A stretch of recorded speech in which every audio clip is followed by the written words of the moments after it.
Muongororo dzatinoita muno mukwekwe kunyanya tinoona kuti chikonzero chema-child marriages inyaya yepoverty. Kazhinji tinoona kuti vana vari kurarama in impoverished households vanogumisira vofunga kuti zviri nani kuti varoorwe kuti vange vachirarama upenyu huri nani.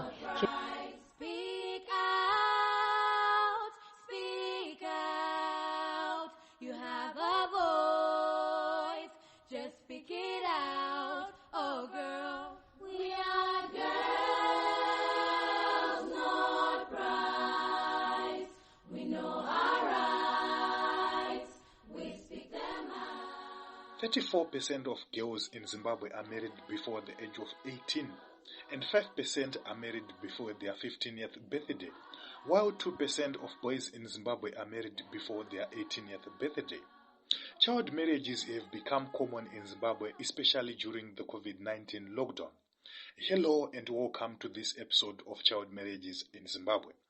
In this series, we will cover the causes of child marriages, the issue of premarital sex, challenges faced by children married early, the law on child marriages, the role played by boys in child marriages, and the role of our leaders, the civic society organization, and the media in child marriages. And to help us unpack this discussion, we shall hear from the Kwekwe Programs Officer of Kwekwe Sisterhood, we shall hear from Ward 4 Councillor, we shall hear from commentators, and also key members of the society.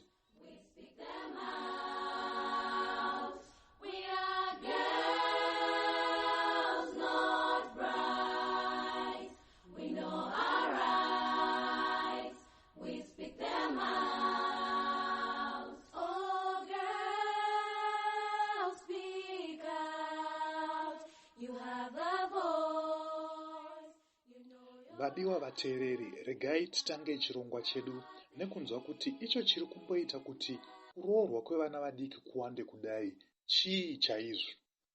Chengetai Chininga anova Kwekwe Programs Officer weKwekwe Sisterhood anotanga kutaura, kuchizoteverawo dzimwe nhengo dzemunharaunda yedu. Muongororo dzatinoita muno mukwekwe kunyanya tinoona kuti chikonzero chema-child marriages inyaya yepoverty. Kazhinji tinoona kuti vana vari kurarama in impoverished households vanogumisira vofunga kuti zviri nani kuti varoorwe kuti vange vachirarama upenyu huri nani. Zvekare dzimwe nguva tinoonawo vabereki vachiguma vorodza vana vavo kuti vawanewo pavanowana, ingava masaga echibage, ingava mombe kana mbudzi, zvavanenge vawana kubva kumaroro iwayo vanoona kuti zviri nani mwana wedu mwanasikana anga achiroorwa. Zvekare takatarisa nyaya dzema-child marriages tiri kuona kuti vana vazhinji vari kuroorwa kuma-artisanal miners kana kuti makorokoza ari munharaunda medu, vaya vari kuita zvemining. Kazhinji vanokwezva vana nezvidiki zvavanenge vachivapa, vanofunga kuti zviri nani ndinoroorwa nemunhu ane mari anokwanisa kundichengeta. Naizvozvo vana vari kugumisirawo zvekare vari panjodzi yekunge vachiroorwa vari pasi makore 18. Tinoonawo zvekare kuti vana kazhinji vari kusangana nedambudziko rekusaziva ma-sexual reproductive health and rights avo. Ipapo tiri kutaura kuti havana ruzivo rwekuti vangazvichengetedza sei kana vachinge vapinda muma-relationships, kana kuti dzimwe nguva vanozvichengetedza sei, vanoziva here kuti kodzero yavo ndeye kuita sei, kana kuti vanofanira kuzvichengetedza sei kuti vasabatire pamuviri. Tichiona kuti ma-teen pregnancies anowanda. Kana achinge awanda, vanhu vanogumisira voroodzwa nekuti abata pamuviri, kazhinji mhuri inobva yati mwana wangu ngaaite sei, ngaaroorwe. Saka ipapo zvinokonzeresawo zvekare kuti mwana anga achiroodzwa ari mudiki.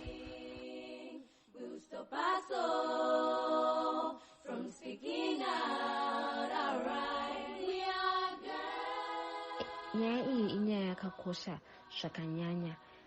Takatarisa vana ivava nekuti they are vulnerable, and kazhinji kushaya kunokonzeresa kuti vagumisira vane ma-limited options e-self-development. Saka kazhinji vanogumisira vangopiwa pamuviri vosiva vakadaro. Dzimwe nguva vanoroorwa vari vaduku nekuti havana chekuti vange vachinyatsozviriritira nacho, nekuti they live off the benefits evabereki vavo ebegging. Saka ipapo my options e-self development avo ari very low. vana ava semaonero angu kubatsirika kwavangaitwa chakanyanya ndechekuvapa ruzivo secommunity.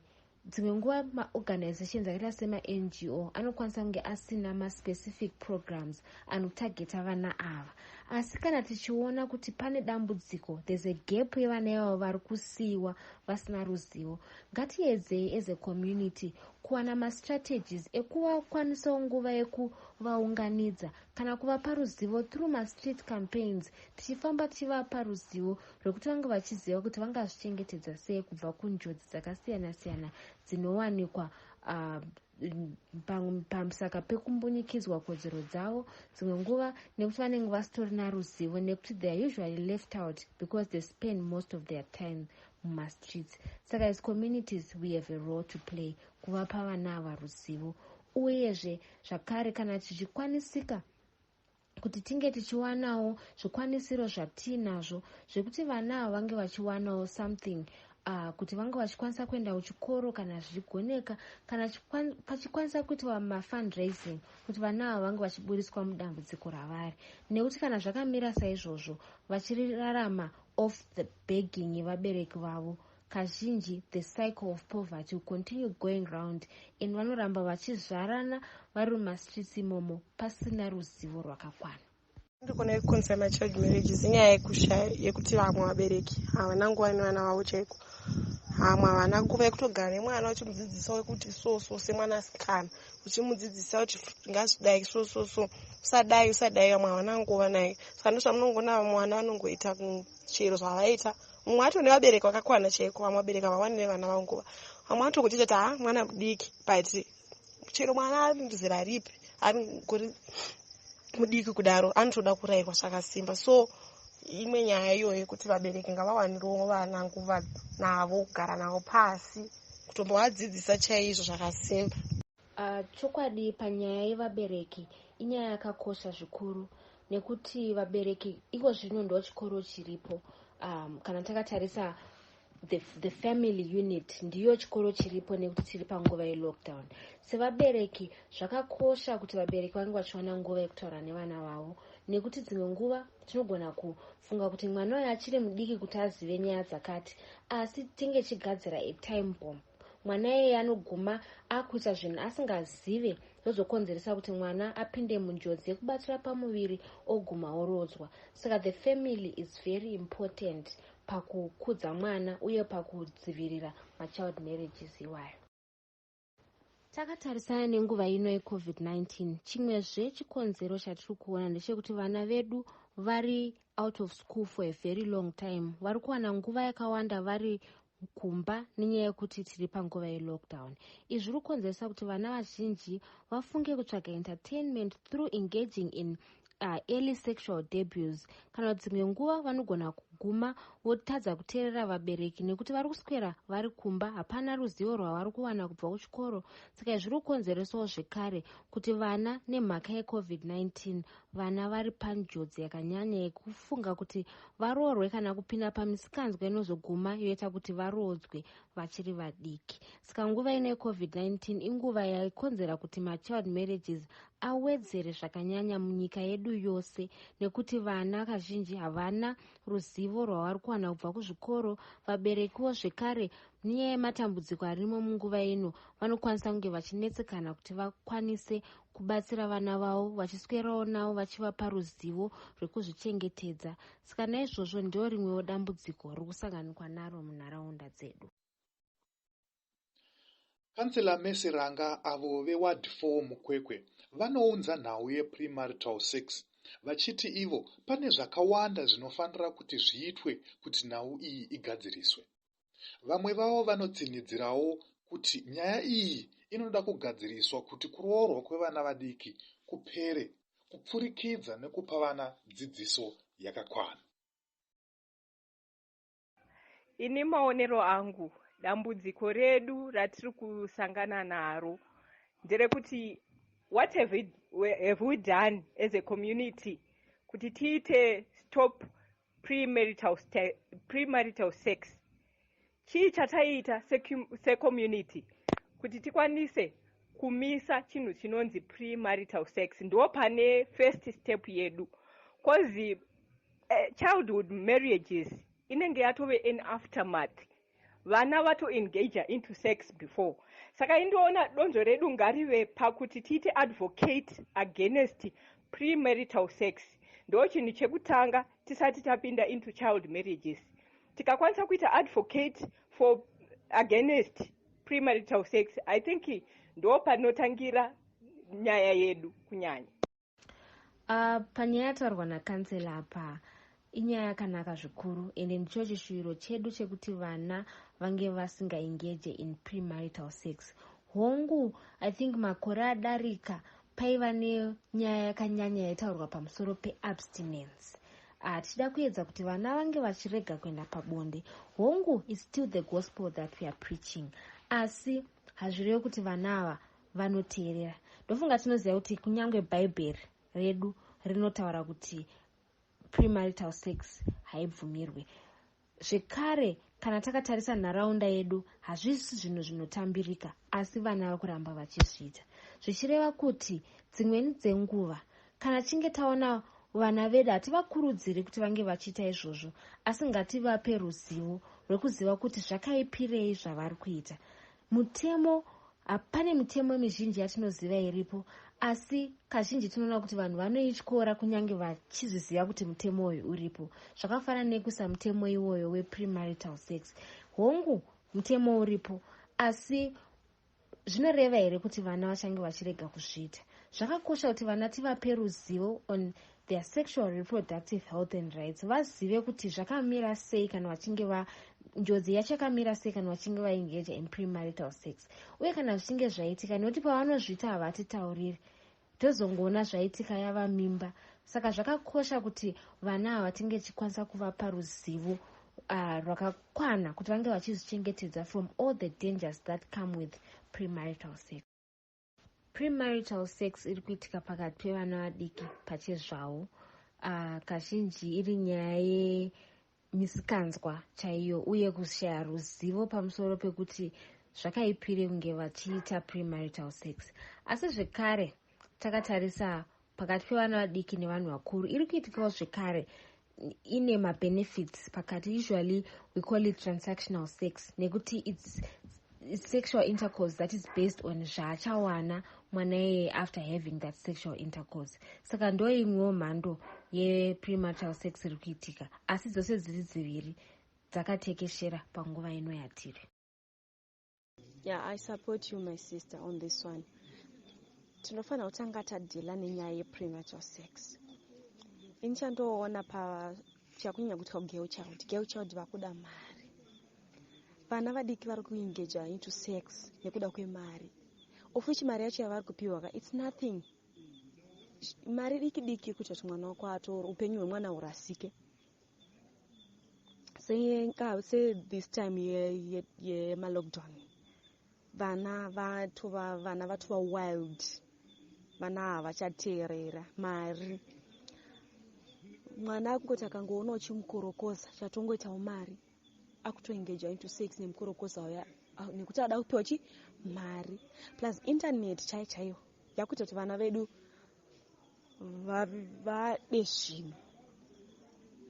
I think handisi kuti ndokuda ndo takwenda kunguva ikugumisira, but on this issue tofana kutanga tatarisa ipapo, because zvinhu zvori kulead to child marriages imari chaiyo, kuda zvinhu chaiko kwatakungoita. Iwe mubereki chaika, kune vamwe vabereki vanotogona kugamuchira grocery raya nemwana kuti anyatsogara naye pasi zvaitoita kudhara kuti mwana wese afana kunge asvika pambana 6, chero akasvika na9 hazvisina basa mukore uno. Sitaitonzi ukasasvika pambana 6 dzokera kwawabva, zvisingarevi kuti aifana kudzokera kana ungaone mukomana zvaireva kuti waifana kudzokera mukomana, waitongomira worowa. But mwana izvino plus mutemo wekuti ukada kumutsiura wakuti akuti ndokusungisa. Mutemo uripo unoedza kuchengetedza vana from premarital sex unoti persons under the age of 16 cannot consent to sex. Saka izvo zvinoreva kuti mwana iye hakwanise kubvuma kuenda pabonde below the age of 16. Asi zvisinei, mutemo uri woga haukwanise kuderedza premarital sex. pane mamwe matanho atinofanira kutora senharaunda kuti tiedze kubatsira vana vedu. Sezvatambotaura kuti vabereki tine basa rekudzidzisa vana vedu vachiri vadiki kuti vange vachinzwisisa nyaya dze-sexual reproductive health and rights. Anga achiziva kuti haafanire kumanikidzwa kuenda pabonde kana asingadi. Dzimwe nguva nekuti vana ava their first sexual debut inokonzereswa nekumanikidzwa kuenda pabonde ipapo nemukomana waanenge ainaye kana neumwewo munhu, asi havakwanisi kutitaurira nekuti sevabereki hatikwanisi kuzvigamuchira kuti ndo zvinenge zvaitika. Saka izvozvo ndo zvimwewo zvekare zvatinofanira kutarisa sevabereki kuti vana vedu vari kumborarama upenyu hwavo sei. Kana chivakudza ngativazivisei kuti zvakashatirei kuita premarital sex.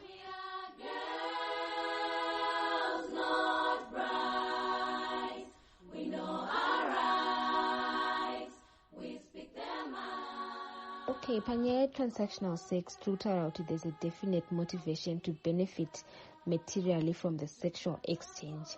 However, hapana a predetermined payment or gift. Zvakati siyane neye yatinoti prostitution kana kuti sex work, where munhu anenge achitengesa bonde anobva atowana muripo wake ipapo, kana iri mari anobva atopiwa ipapo. Transactional sex, it might be something that's ongoing. Munhu anokwanisa kunge achipiwa tumagroceries kana mafoni kana mari in exchange of the sexual favors aanenge achipa munhu iyeye. So that's the difference. However, panyaya yechild prostitution tinoona kuti inyaya yakatekeshera Zimbabwe yose. Handina ma-statistics andingataure nezvawo. I'll find out from my other colleagues vari kunyanyoshanda directly with children that are selling sex muma-communities. Asi maziviro angu iri dambudziko rakanyanya munharaunda dzedu, nekuti vana kazhinji because of child-headed families vanogoma vofunga kuti zviri nani nditengese bonde ndiwane something chandinowana kana mari yekuti put some food on the table. Saka izvozvo ndo zvinokonzeresa vana kunge vachienda pabonde nevanhu vakasiyana-siyana in exchange of money, what you usually call child prostitution. Saka muno Midlands, I'm not very sure kuti ma-statistics edu akamira sei, but nationally the numbers are increasing day by day because of the increase in child-headed families and in general in social insecurities ari kukonzereswa ne-COVID-19. Regai tinzwewo kubva kuna achengetai chinenga kuti ko vana vanenge vatoroorwa vari vadiki vanosangana nematambudziko api. Takatarisawo zvekare nyaya dzevanasikana vanenge varodzwa kuti dambudziko ravanosangana naro rakanyanyira pakuti dzimwe nguva tinoona kuti vanawa they are the victims of gender-based violence. Gender-based violence yakawandira nekuti kazhinji anenge aroorwa ari mwana mudiki asina chaanokwanisa kubata mukurarama kwake, zvizokonzeresa kuti mwana uyu ange achishaya ruzivo rwekuti angabatsirika sei kana kuti azvidzivirire from all forms of gender-based violence. Naizvozvo zvinokonzera kuti mwanasikana anga achisangana nemhirizhonga yakanyanya nekuti anenge ari panjodzi yekunge achimhirizhongwa nemunhu anenge amuroora. Kazhinji vanoroora vanenge vari vanhu vakuru, saka zvinokonzera kuti mwana marights ake anga achitsikirirwa nekuti haana ruzivo rwaanenge ainarwo pamusoro pekodzero dzake. Tichiwedzerawo pane zvinosanganikwa nazvo nevanasikana, tinoonawo nyaya dze mwana akaroorwa ari mudiki. Kazhinji pakuita mwana anokwanisa kuita kusangana nema-challenges pagiving birth, zvizokonzeresa dzimwe nguva zvirwere zvinokwanisa kumukanganisa upenyu hwake hwese kana kutofa chaiko ari panguva yekubatsirwa nekuti mwiri wake unenge usati wanyatsosimba. Ndo rimwewo zvekare dambudziko ratinoona risanganikwa naro nevanasikana. Takatarisawo nyaya yedevelopment yemwana. Kana mwana achinge atadza kunge achikwanisa kunge achipedza chikoro chake kana kunga akurumidza kuroorwa, zvinokonzerawo kuti mwana uyu aramba achirarama in the cycle of poverty nekuti haana kukwanisa kupedza chikoro, zvoramba zvichimisa panjodzi yekuramba achisangana nematambudziko akasiyana-siyana because haana personal development yaanenge anyatsokwanisa kuita. You know your rights, speak out. Nothing will stop us all from speaking out. Ko iro bumbiro remutemo wenyika rinoti chii maererano nekuroorwa kwevana vadiki? Takatarisawo zvekare mitemo yedu yatinayo. Tine mutemo urimo muno muZimbabwe in our constitution, section 78, and it confers the right to found a family to persons aged at least 18. Zvichireva kuti mwana ari pasi makore 18 haabvumirwe kuroorwa kana kuroora kana kurodzwa. Saka ipapo tinoonawo zvekare kuti domestic violence act yedu nechildren's act yeduwo zvekare inoedza kuchengetedza vana vari pasi pemakore 18 kuti vasange vachirodzwa kana kuroorwa. Asi zvekare takatarisawo kumutemo wedu, criminal law act yedu inotaurawo zvekare kuti the legal age of marriage is 18. Asi zvakadaro tinorambawo tine dambudziko ratinaro rekuti mitemo yedu haina kuringana kana kuti they are not aligned, these laws. Takatarisawo the legal age of sexual consent, which is at 16. Izvozvo zvinokonzeresa kuti vana dzimwe nguva vanoguma voenda pabonde vobatira pamuviri, which is a catalyst to a marriage union. Mwana kana achinge abatira pamuviri at the age of 16, which is the legal age of sexual consent, anogumisira akurumidza kurodzwa nekuti ava nepamuviri. But this is still below the 18 legal age of marriage yatinotaura. Saka ipapo ndipo patinoona kuti hapana kunyatsoringana pari kugoma poisa vana vedu panjodzi yekurodzwa. Zvekare takatarisa mutemo wedu wemuno muZimbabwe unochengetedza mwanasikana. Kunyange tiri kuedza kukwenenzvera toziva kuti hazvingave zvakanaka nemusi umwe chete, asi zvinotitore nguva through madebates anenge achiitwa tikuona kuti mutemo wedu the criminal law act incriminates child marriages, ende uri kutaura kuti vanenge vakagara padare yekurodzwa kwemwana, vanenge vatambira mari yacho, uye iye waroora wacho anenge aine mhosva yekutoendawo kujere nekuti anenge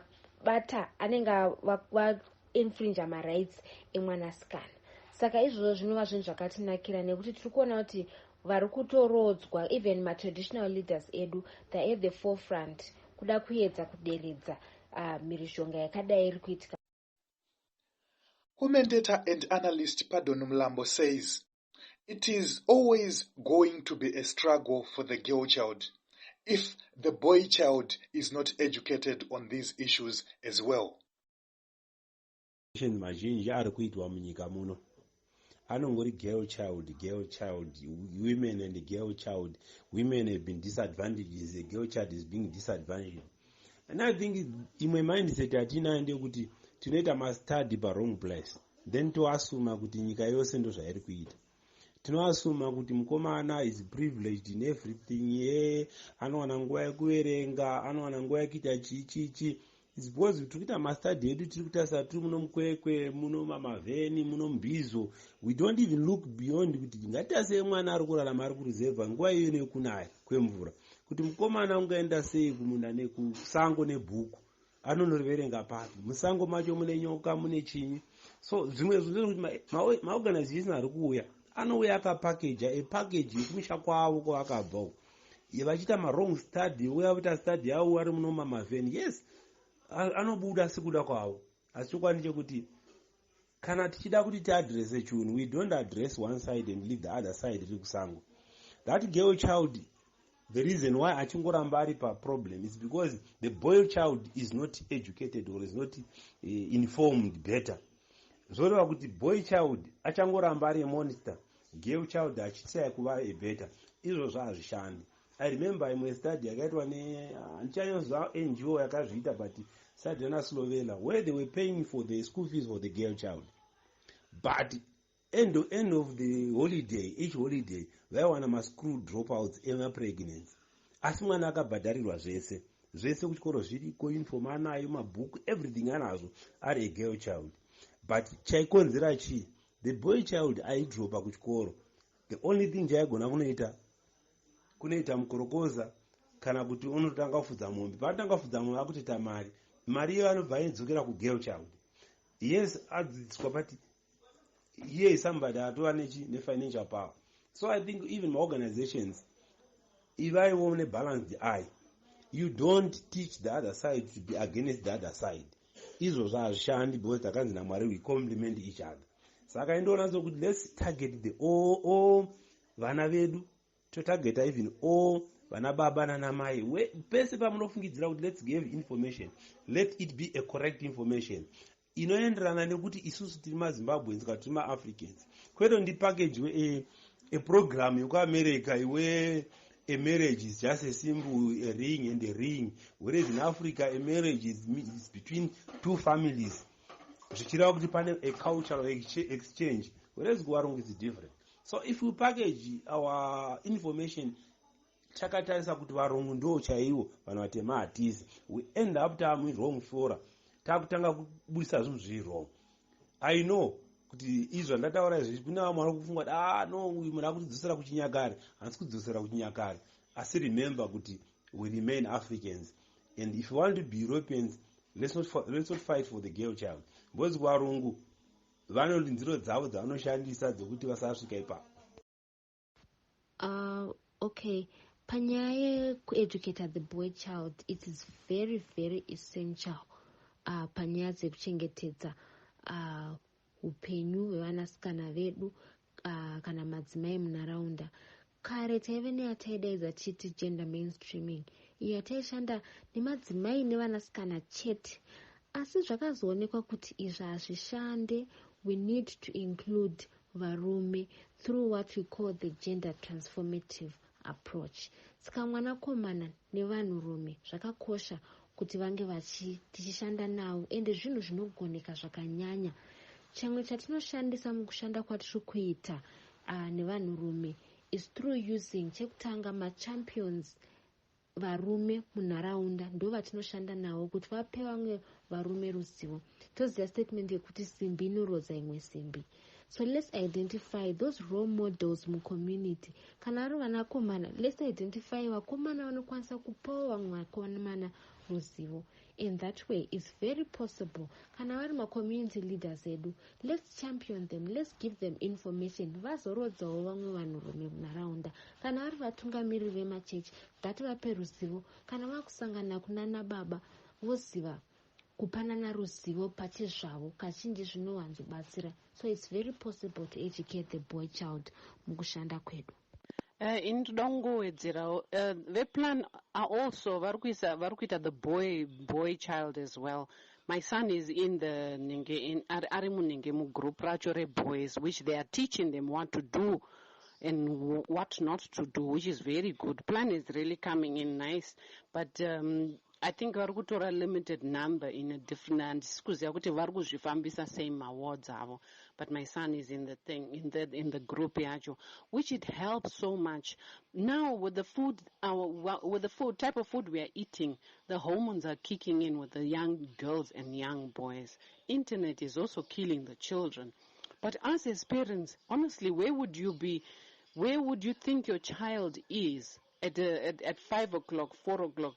You should actually be able to monitor mwana wechisikana kana kuti mwana wechikomana kuti ari kufamba sei, and where is he going, whose house ari kuswera, ari kukumba kwani, ari kuita nezvei.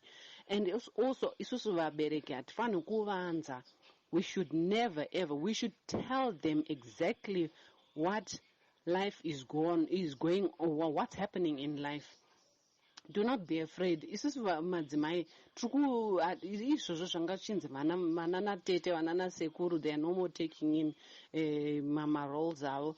Isusu we can't wait for the anana tete, we have to do that ourselves. Tikasatsanangurira vana vedu, you tell them exactly what happens. Ukatambisa zvinhu zvakaita so if you do this and that, and the repercussions are like this. And it would be so good, COVID, it would be so good to take iwewe sembereki woenda nemwana wako hospital just to go and view kuti angonoona. I did that with my big sons. I took them to the men's ward, and when they got there, they found vakaona zvavakaona ikoko, and until today vanototya kuti this is, if I do this, it doesn't sit on well, because vaitoona kunyasokuona kuti munhu ari kurwadziwa zvaakaona in the time of being promiscuous. So it's also us parents. Hatisi kuita isusu madzimai ana baba, we are busy minding our business yekutsvagana zviri kuitana nababa, vari kuita so mai vari kuita so. We are minding about ourselves. We are not worried about our children, which we are really killing our children's futures. So, and another thing, mwana akatizira, some parents are actually vakangona vane pamwiri kuti chingoenda kune mukomana wako usadzoke panapa, and you find kuti mukomana wacho haashandi, hana chaanacho, he's got absolutely nothing, and she just has to go in and stick in zvaanenge asangana nazvo ikoko. So this issue is very sensitive. This child marriage is really sensitive. The local leadership has a role to play in fighting child marriages, says Chininga. She further stated that church leaders should also play a part by leading from the front in many instances, particularly through youth programs. Semafungiro angu panyaya yelocal leadership yedu ndo ine chitsvambe chakanyanya chekuderedza child marriages. Already community leaders edu ane established platforms avanokwanisa kupa ruzivo pamusoro zvakaipira child marriages zvinobatsira in behavior change.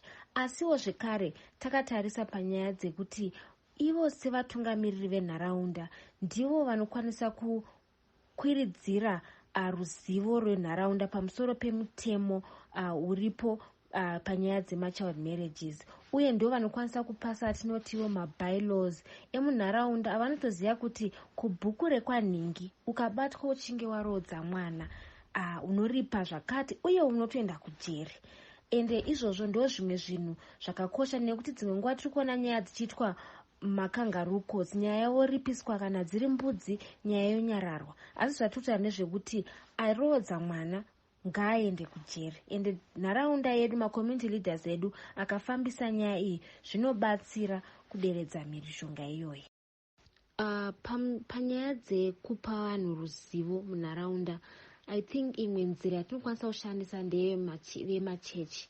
Kazhinji tinogona kuona kuti muZimbabwe muno we have almost 85% of the citizens vari affiliated to a particular religious community. Zvakakosha kuti vatungamiriri vemachechi vange variwo on the forefront yekuda kuedza kupa vanhu ruzivo pamusoro penyaya dzakanangana nezvemachild marriages, uye kuti nyaya dzesexual reproductive health and rights dzinge dzisiri nyaya dzinoonekwa as a taboo kana kuti zvinhu zvinonyadzisa kutaura nezvazvo. Every space inofanira kunge ine nguva yavanokwanisa kuona kuti kana kuri kumayouths kumachechi vana ngavapiwe ruzivo, vange vachiziva, nekuti tikada kuhwandana tichifunga kuti zvinhu izvi hazvisi kuitika, zvichiitika hapana chatiri kugona. Saka zvakakosha kuti vemachechi vange vari mberi. Vemachechiwo, that is also where the family unit is also groomed. Vanotokwanisa kubva vatozivawo kuti zvakakosha sei kuti vange vachipa vana vavo ruzivo. Saka vaberekiwo zvekare toda kuti tisvikewo kwavari kana achikwanisa kuita macommunity dialogues nevabereki, tichivapa ruzivo kuti vange vachiziva kuti nyaya idzi dzinofanira kutaurwa nezvadzo, ende hazvifaniri kunge zvichinyadzisa kuti mwana anga achiziviswa kuti zvakaipirei kuenda pabonde kana kuti zvinokonzeresa chii pasina kunyarara, nekuti our culture sometimes has made it look like sexual intercourse is a private matter isingadiscusswe nayo nevana, but vana ava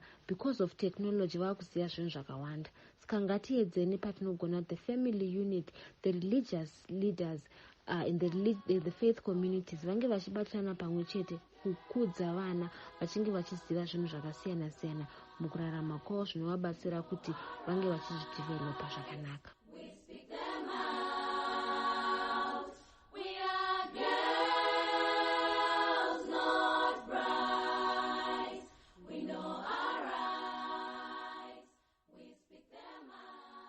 Zimbabwe has committed to eliminate early and forced marriages by 2030 in line with the target 5.3 of the Sustainable Development Goals. However, it is not the duty of the government or the civic society organizations only to deal with this issue. As parents, we should educate our children on sexual reproduction health issues. Just because we have family struggles does not mean we should force our children into early marriages. Children are the future leaders and we should nurture them. I'm Perseverance Javangwe for the Community Voices Zimbabwe. Remember to mask up, wash hands, and keep social distance. Together we can curb the spread of the COVID-19.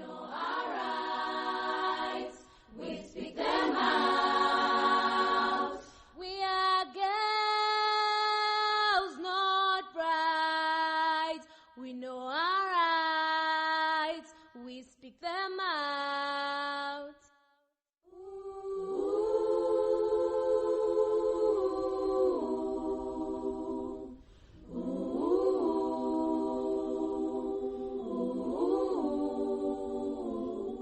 I'm a girl and not a bride.